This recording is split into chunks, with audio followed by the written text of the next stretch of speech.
नमस्कार मित्रों।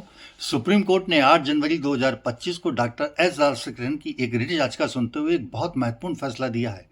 कोर्ट ने सड़क हादसों में घायल व्यक्तियों और उनके इलाज के लिए केंद्र सरकार को सख्त निर्देश दिए हैं कि वह 14 मार्च 2025 तक मोटर वाहन दुर्घटना पीड़ितों को गोल्डन आवर पहले 1 घंटे में कैशलेस उपचार प्रदान करने की एक योजना तैयार करे।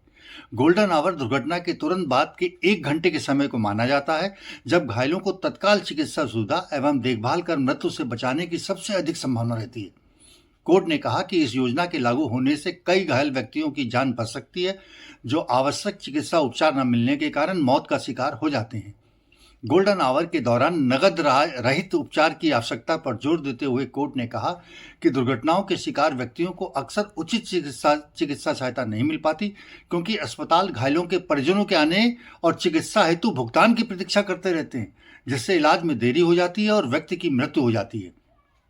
न्यायमूर्ति अभय एस ओका और न्यायमूर्ति ऑगस्टीन जॉर्ज मसीह की पीठ ने मोटर वाहन अधिनियम 1988 की धारा 162 के संदर्भ में कहा है कि धारा 162 गोल्डन आवर के दौरान कैशलेस उपचार प्रदान करने के प्रावधान का उद्देश्य संविधान के अनुच्छेद 21 द्वारा नागरिकों के गारंटीकृत जीवन के अधिकार की रक्षा करना है।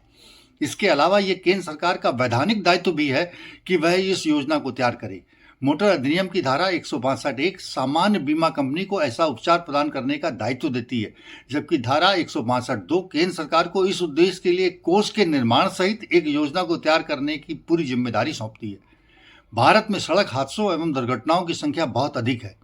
एक अनुमान के अनुसार 2022 में भारत के सड़कों पर हुए दुर्घटना के कारण 1,68,491 लोग मारे गए, जबकि 2023 में 1,53,972 लोग मारे गए।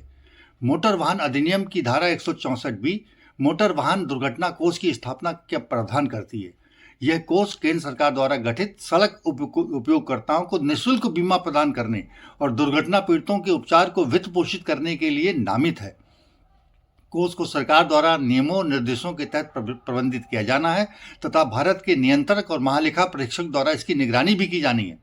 कोर्ट ने मोटर वाहन अधिनियम की धारा 161 के तहत हिट एंड रन के केसों की भी समीक्षा की और पाया कि बहुत कम लोगों को बीमा दावे की राशि प्राप्त हो सकी है। हिट एंड रन दुर्घटना पीड़ितों की राशि 2 लाख रुपए है मृत्यु होने पर, और 50,000 रुपए चोटों पर निर्धारित की गई है, जहां वाहन का पता नहीं लग पाता। लेकिन 67,387 हिट रन केस पाए गए हैं, जिनमें से 205 ने ही दावा किया है और 95 का ही केवल दावों का भुगतान किया गया है। कोर्ट का यह निर्णय आम नागरिकों के लिए बहुत राहत देने वाला है और इस योजना के लागू होने के बाद सैकड़ों सड़क दुर्घटना पीड़ितों की जान बचाई जा सकेगी। यदि आपको यह जानकारी उपयोगी लगी हो तो इसे अवश्य दूसरों के साथ साझा करें। साथ ही अपने बहुमूल्य विचार हमें कमेंट बॉक्स में लिख करके अवश्य बताएं, जिससे हम आपकी अपेक्षाओं को और बेहतर तरीके से पूरा कर सकें। धन्यवाद।